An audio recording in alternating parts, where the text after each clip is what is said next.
Hey everyone, my name's Lee, welcome to the channel. And today we're gonna make the best healthy pancakes in the world. It only takes 5 minutes and we're gonna get straight into it. All you need is a blender, 5 eggs, and a banana. Now it's important to make sure that the banana is more green than yellow. It needs to be mean green. If it's a friendly yellow, the consistency might not be perfect. It's still gonna taste good. But what makes this pancake recipe the best in the world is its consistency. The third and final ingredient is actually plantain flour. So this is that really giant cooking banana. You can get this online. I got this from eBay, and this is completely animal based. Now, if you want to, you could use rice flour instead, but for me, I find this works really well. You can also make the pancake without this, but this just adds that extra texture. So all we're gonna do, peel this mean green, stick it right in there. 5 eggs. Now the ratio for me, what I find best is 4 to 6 eggs for 1 banana. If you're gonna do a bigger pancake or more pancakes, I suggest, for example, using 8 eggs and 1.5 bananas. After putting all those in, we can add 2 teaspoons of our plantain flour or rice flour. You want to blend till it's nice and smooth.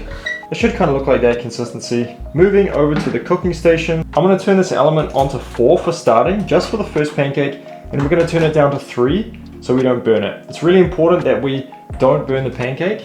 And we want to use a bit of oil in the pan. I'm going to use some coconut. However, you actually don't need to use oil with this recipe. Obviously, it depends on your pan.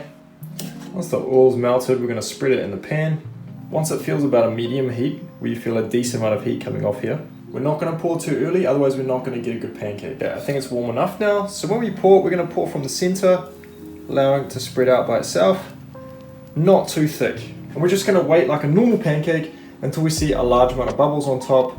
And you can just see that it's ready to flip. And it usually takes about 2 to 3 minutes. All right, so this is what it should look like when it's ready to flip. You can see it's starting to brown around the edges and we're getting a nice form of bubbles here. You should be able to easily scoop under and flip. And again, we're waiting for the bubbles. We're just gonna repeat this process until we have all the pancakes on the plate. And afterwards, we stack them up with whatever toppings you like. I like to have some blueberries, some honey, loves a bit of walnuts and mixed berries too. Put some walnuts and mixed berries on top. Get that honey drizzled over. That looks great. Let's cut into it to see how it looks. Oh, look how soft that is. Absolutely beautiful. If that didn't hit the spot, I don't know what would. Guys, if you like this video, please thumbs up, like, subscribe. See you next time. Peace. Man, that's so freaking good.